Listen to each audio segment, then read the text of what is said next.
दोस्तों, प्राचीन पुस्तकों और लेखों में हमें दुनिया की जिन रहस्यमय जगहों का विवरण मिलता है, उनके बारे में दुनिया के ज्यादातर लोग यही मानते हैं कि वो जगहें सिर्फ और सिर्फ काल्पनिक होती हैं और उनका वास्तविक दुनिया से कोई नाता नहीं होता।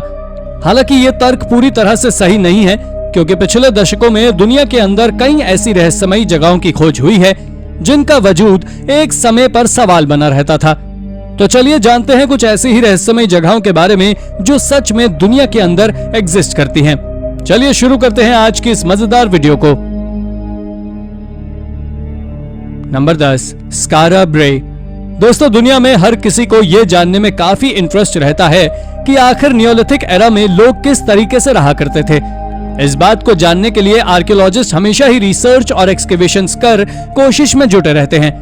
लेकिन आपको जानकर हैरानी होगी कि साल 1850 में स्कॉटलैंड में आए एक तूफान ने एंशिएंट स्कॉटिश लोगों के रहने के तरीके को बड़ी ही आसानी से रिवील कर दिया। इस तूफान ने ऑर्कनी आइलैंड में सालों से जमीन में दफन नियोलिथिक एरा के ह्यूमन सेटलमेंट को सामने लाने का काम किया। जिसे बारिश और तूफान से यह सेटलमेंट सामने आया, वो जब रुका तब आर्कियोलॉजिस्ट ने यहाँ जाकर देखा तो उन्हें यहाँ से एंशिएंट स्कॉटिश कल्चर से जुड़े सेटलमेंट के अलावा और भी कई सारे अन्य आर्टिफैक्ट्स भी मिले जो काफी ज्यादा अनमोल थे। वर्तमान में इस एंशिएंट नियोलिथिक ह्यूमन सेटलमेंट को अथॉरिटीज ने प्रिजर्व कर लोगों के लिए खोल दिया है, जहां हर साल हजारों लोग अपने इतिहास को देखने के लिए जाते हैं। Number 9, cave town of Kalamita. दोस्तों, क्रीमिया के पास कलामिता बे में स्थित इनकमन नाम का शहर दुनिया के सबसे शानदार शहरों में से एक है।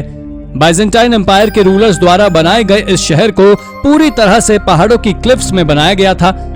इस शहर की सबसे खास बात यह है कि इसके फ्रंट से हमें घरों की सिर्फ खिड़कियां दिखाई देती हैं, जबकि ये घर आपस में पहाड़ी घरों की एक दूसरे से स्टेयर्स के जरिए जुड़े हुए हैं, जिसकी वजह से ये देखने में काफी ज्यादा खूबसूरत लगते हैं।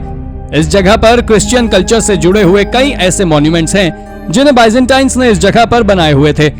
बहरहाल इस खूबसूरत जगह पर अलग अलग टाइम पर कई एम्पायर्स ने कब्जा किया, जिसके चलते ये सिटी प्रिजर्व्ड और अच्छे हाल में नहीं रह पाई। लेकिन फाइनली 19वीं सेंचुरी में जब रशिया ने क्राइमिया की होल्डिंग अपने हाथ में ली, तब जाकर इस सिटी को दोबारा से रिकंस्ट्रक्ट किया गया। इसी बदौलत आज ये सिटी पहले से कई बेहतर हालात में है, जो पर्यटकों को अपनी ओर आकर्षित करती है। Number 8, the Olduvai Gorge. Tanzania के historical archaeological site Olduvai Gorge के बारे में कहा जाता है कि ये आर्कियोलॉजिकल साइट दुनिया की सबसे पुरानी आर्कियोलॉजिकल साइट्स में से एक है। दोस्तों, ये आर्कियोलॉजिकल साइट अपने स्ट्रक्चर या बनावट के लिए प्रसिद्ध नहीं है, बल्कि आर्कियोलॉजिस्ट को जो यहाँ से मिला है उसके लिए ज्यादा प्रसिद्ध है।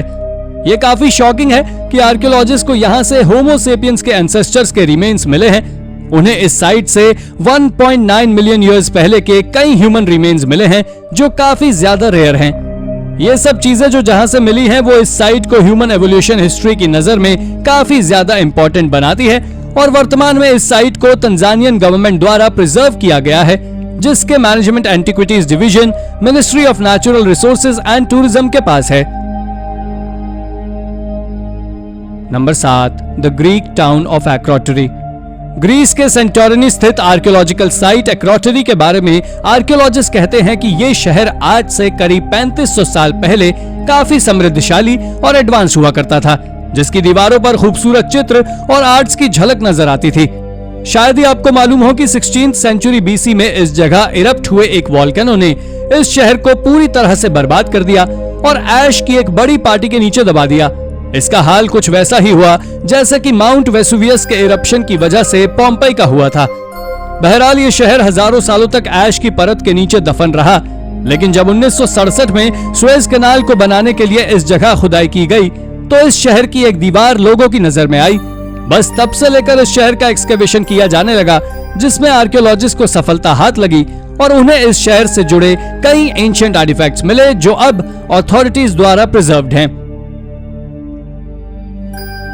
Number 6, the king's grave. दोस्तों, साल 1748 में स्वीडन के प्रोविंस स्कैनिया के साउथ ईस्ट पार्ट में 2 फार्मर्स को एक बरियल साइट मिली, जो कि अपने आप में काफी ज्यादा अनोखी थी। आपको जानकर हैरानी होगी कि जिस जगह ये बरियल साइट मिली, उसे पहले कंस्ट्रक्शन वर्क की क्वेरी के रूप में यूज किया जाता था, लेकिन जब इन किसानों की नजर इस जगह पर गड़े पत्थरों के बड़े बड़े टुकड़ों पर पड़ी, तो उनकी नजर वहीं अटक गई। दोस्तों, उन्होंने जब इन पत्थरों की ओर नजर डाली तो उन्हें नजर आया कि ये पत्थर किसी टूम्ब को प्रोटेक्ट कर रहे हैं। इस घटना की सूचना जब उन्होंने अथॉरिटीज को दी और उन्होंने इधर आकर देखा, तब ये मालूम चला कि ये साइट नॉर्डिक ब्रॉन्ज एज की बरियल साइट है। ये पत्थर जिस टूम्ब को प्रोटेक्ट कर रहे थे वो किसी राजा की ग्रेव थी। इन पत्थरों पर नॉर्डिक आर्ट्स बनी हुई थी, जिसमें शिप्स, एनिमल्स की इमेज कार्व थी। फर्दर इस साइट से आर्कियोलॉजिस्ट को कई और ग्रेव्स भी मिली, जहां से उन्हें कई ह्यूमन रिमेन्स मिले जो नॉर्डिक ब्रॉन्ज एज के बरियल कल्चर को बताते थे। Number 5, the Thracian tomb of Sveshtari. Europe में एक जमाना ऐसा था जब इस पूरे रीजन में ट्राइब्स का राज हुआ करता था। इन ट्राइब्स के लोगों को थ्रेशियंस कहा जाता था। ग्रीक्स ने तो इनके बारे में यहां तक कहा था कि अगर ये ट्राइब्स एकजुट होकर रहती तो ये पूरे यूरोप पर राज करती और कोई भी इनका बाल बाका नहीं कर पाता, क्योंकि इनकी पॉपुलेशन काफी ज्यादा थी। ये ट्राइब्स काफी ज्यादा प्रॉस्पेरस भी थी। इस बात के प्रूफ आर्कियोलॉजिस्ट को मिलते हैं बल्गेरिया के एक छोटे से गांव में। इस गांव में उन्हें एक थ्रेशियन टूम्ब मिला है जो काफी ज्यादा आकर्षक है। इस टूम्ब की बनावट काफी ज्यादा सुंदर है, जिसमें करीब 3 चैम्बर हैं। इस टूम्ब की सीलिंग को औरतों के हाथों के ऊपर सादे हुए दिखाया गया है। आर्कियोलॉजिस्ट के मुताबिक ये 3rd सेंचुरी बीसी में बनाया गया टूम्ब गेटाई ट्राइब के किसी वेल्दी रूलर का है, जिसे यहाँ दफनाया गया था और वर्तमान में यूनेस्को की वर्ल्ड हेरिटेज साइट में शुमार इस टूम्ब के लोगों के एग्जीबिशन के लिए खोल दिया गया है। Number 4, Ggantija temple. दोस्तों, माल्टा के गोजो आइलैंड पर स्थित गगांटिजा टेम्पल दुनिया के सबसे मिस्टीरियस टेम्पल्स में गिने जाते हैं।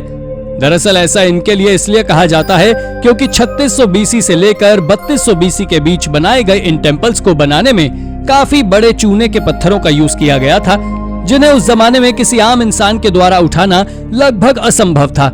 इसलिए यहाँ के लोग मानते हैं कि उन्हें जायंट्स लोगों ने बनाया था और शायद यही वजह भी है कि इन टेम्पल्स को जायंट्स टेम्पल भी कहा जाता है। बहरहाल बात करें इन टेम्पल्स की तो ये टेम्पल्स काफी ज्यादा खूबसूरत हैं। आर्कियोलॉजिस्ट को इन टेम्पल से कई सारी एनिमल बोन्स मिली हैं जो इस ओर इशारा करती हैं कि किसी जमाने में इन टेम्पल्स को प्लेस ऑफ गॉड ऑफरिंग्स के रूप में यूज किया जाता था। ये एंशिएंट साइट आज यूनेस्को की वर्ल्ड हेरिटेज साइट में शुमार है। नंबर 3, वॉल्यूबिलीज। मोरक्को स्थित आर्कियोलॉजिकल साइट वॉल्यूबिलीज एक ऐसी आर्कियोलॉजिकल साइट है जो अपने आप में काफी ज्यादा अलग है। 3rd सेंचुरी बीसी में मॉरिशानिया कैपिटल के रूप में बनाई गई इस सिटी पर कई सिविलाइजेशंस ने कब्जा किया, जिसमें रोमन्स और इड्रिसिड डायनेस्टी का फॉर्मेशन करने वाले इस्लामिक रूलर इड्रिस भी शामिल हैं। दोस्तों, आपकी जानकारी के लिए मैं बता दूं कि यह archaeological site Mauritanian culture, Islamic culture, Roman architecture का मिक्सअप है, जो देखने में काफी ज्यादा आकर्षक लगता है। इस शहर के बड़े बड़े स्टोन पिलर्स और दीवारों पर उकेरी गई आर्ट आने जमाने में फलते फूलते इस शहर की संपन्नता को जाहिर करते हैं। साथ ही इस साइट की वैल्यू को देखते हुए इस जगह को भी यूनेस्को ने अपनी वर्ल्ड हेरिटेज साइट्स में शुमार करके रखा है। नंबर 2, सेगोब्रेगा। दोस्तों, स्पेन में स्थित आर्कियोलॉजिकल साइट सेगोब्रेगा दुनिया की उन रोमन आर्कियोलॉजिकल साइट्स में से एक है जो कि सबसे ज्यादा प्रोटेक्टेड और डेवलप्ड है। 1st सेंचुरी एडी में बनाई गई इस सिटी में amphi theatre, markets, bath pools जैसी सुविधाजनक चीजें उपलब्ध हैं। इस सिटी का एरियल व्यू आज भी लोगों को उस वक्त की इस सिटी के नजारों की आंखों में उतारने के लिए काफी है। हालांकि ये सिटी रोम से काफी दूर होने के बावजूद भी काफी ज्यादा डेवलप्ड है और एडवांस है। इसलिए इसके पीछे आर्कियोलॉजिस्ट ये वजह मानते हैं कि ये जगह काफी मिनरल रिच है। इसलिए शायद रोमन्स ने इस जगह को एपिसेंटर बनाया था, जिससे वो यहाँ माइनिंग का काम कर सकें और उन मिनरल्स को यहाँ से निकाल सकें। नंबर 1, सन्नाई मारुयामा। जापान के ओमोरी में एक बेसबॉल फील्ड को बनाते वक्त यहाँ काम कर रहे मजदूरों को कुछ ऐसा दिखाई दिया जिसने उन्हें काफी चौंका दिया। आपको जानकर हैरानी होगी कि खुदाई के दौरान उन्हें यहाँ से 13,000 बीसी से लेकर 300 बीसी के बीच बनाए गए एक विलेज के सबूत मिले और जैसे ही उन्हें ये सबूत मिले उन्होंने फॉरेन अथॉरिटीज को खबर कर दी, जिसके तुरंत बाद आर्कियोलॉजिस्ट की एक टीम ने आकर पूरी साइट को प्रिजर्व किया। जब आर्कियोलॉजिस्ट ने इस साइट के ऊपर रिसर्च की तो उन्हें एंशिएंट जापानीज कल्चर के बारे में काफी कुछ जानने को मिला। साथ ही इस जगह पर लगभग 700 एंशिएंट घर मौजूद थे जो कि उस वक्त के हिसाब से काफी ज्यादा एडवांस थे। खैर सालों से जमीन में दफन रहने की वजह से ये साइट काफी ज्यादा कमजोर हो गई थी, इसलिए इसको पब्लिक के लिए ना खोलते हुए इसे फ्यूचर जनरेशन की रिसर्च के लिए प्रिजर्व कर दिया गया। लेकिन पब्लिक के लिए अथॉरिटीज ने इस साइट के ऊपर इस गांव की रेप्लिका बना दी, जिसमें लोग इस गांव की झलक को देख सकते हैं। तो दोस्तों ये थी हमारी एक और इंटरेस्टिंग वीडियो। अगर आपको वीडियो पसंद आई हो तो इसे लाइक करें और हाँ, जाते जाते चैनल को सब्सक्राइब जरूर कर दीजिएगा। Thank you for watching.